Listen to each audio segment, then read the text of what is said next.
Hello there, church family. Pastor Scott here with a quick CBC Life update and a permanent windblown hair day as well. First, I am well surrounded by proper logos and items as Bedlam Week continues. First of all, is right here, then right here, and here, and here. Second, we are also in Operation Christmas Child Box Drop-Off Week. As a drop-off location this year, we have already surpassed the total number of boxes that were brought here in all of last year. It's so great to be able to talk with others who are participating in this great gospel ministry, especially this year. We still have 5 days left to receive boxes from individuals, groups, or churches in our area. Thank you, Missions and Evangelism team, and our additional volunteers for helping make this part of our OCC ministry possible. Now, thirdly, everyone is aware by now that both Kansas City and Clay County have updated their emergency orders regarding the coronavirus pandemic. Thankfully, the updates from KCMO and CCPHC, Clay County Public Health Center, mirror each other on the recommendations. So, right now, I want to share with you all from them what they have said on their websites regarding why the area updates have been issued and the relevant portions to us as a church, and then share with you all the adjustments we will need to make with respect to these new orders. So, first of all, reading from the KCMO and CCPHC websites, why is the emergency order being strengthened? They have said we are in the toughest moment since this virus came into our communities, and overcoming this crisis requires an aggressive and immediate response. COVID 19 cases and deaths have dramatically increased over the last few weeks to the highest levels experienced yet in Kansas City. Area hospitals are at capacity. Because of the increasing severity of the situation throughout our region, it is necessary to take stronger measures to slow the spread of COVID 19. I agree with what they've said. Once again, slowing the spread is something we as a community must take on the responsibility to do. I am especially mindful of the need to help deal with the impact of rising case numbers on hospitalizations. Also, we need to be praying for our frontline medical workers, for their safety, and for their strength, both physically and mentally. I've just got to say it again. This COVID 19 is no joke, no hoax, and it's no small thing. Please keep praying in this time for this situation. Now back to what the website said. The next question they answered was this: what are the new requirements being implemented by this order? Here are the ones that impact us or could. All indoor gatherings are limited to 10 people maximum. Patrons of gyms, fitness, and recreational centers, including city, school, and other publicly owned and managed facilities, must wear masks and are limited to no more than 50% capacity. Masks must be worn in all indoor spaces with more than one person per room and outdoor spaces where social distancing cannot be maintained.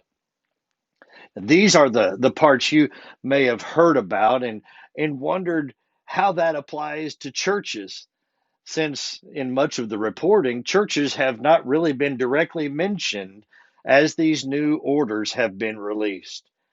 Thankfully, both websites address the issue of churches in their FAQs, or frequently asked questions, section of their COVID 19 information pages.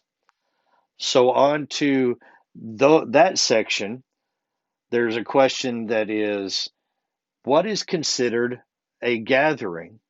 And in the midst of that, they say examples of regular commercial or educational activity that are exempted from the 10-person limit include and the one applying to us directly, regularly scheduled meetings of community, religious, health, and civic groups. For example, church services or weekly support groups, provided mask and social distancing requirements are followed.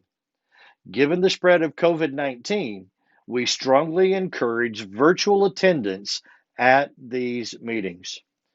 Okay, so that's what our governing officials have said to our entire community. So, what will we need to do to honor these orders? The question you ask, what will CBC be doing regarding these updates? First of all previously stated policies remain in place, including the 50% occupancy in our sanctuary and fellowship chapel areas, our temperature checks, maintaining social distancing of 6 feet, including while seated. And please, if you're here, be very, very mindful of that need, and washing hands or utilizing hand sanitizer frequently.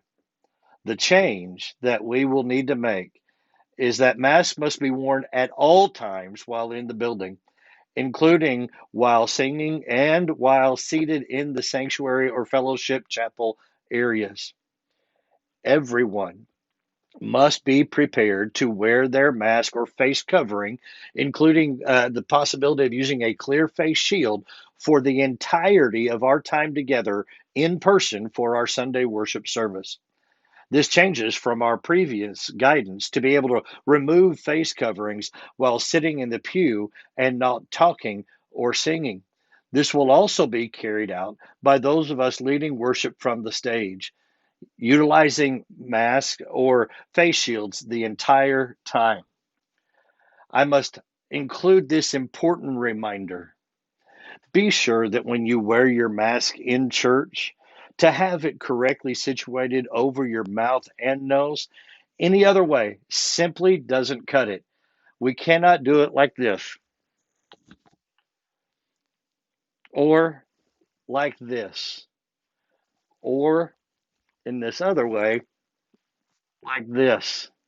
It just does not allow for the maximum amount of protection that we can provide for others. Yes, this does include doing it while we're singing. We just must do this as our best means by which we can look out for each other, trying to protect each other from the spread of this virus. At this point, we are planning on continuing with both in person and live stream opportunities to gather together for worship. As with everything we have had to do so far over the last 8 months, our policies are subject to any changes, including last minute ones like in September, as needed. Church family, I simply must thank you all for your flexibility as we navigate these uncharted waters. I know we are all exhausted by these challenging times and look forward to the day this is all behind us.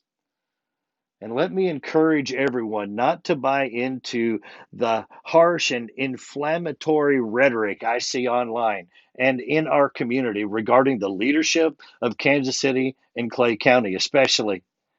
I'll just once again be bluntly honest.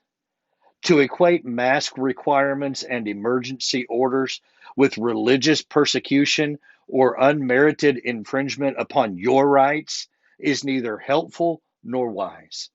Please, please, please take this scriptural encouragement to heart and apply it to this pandemic situation.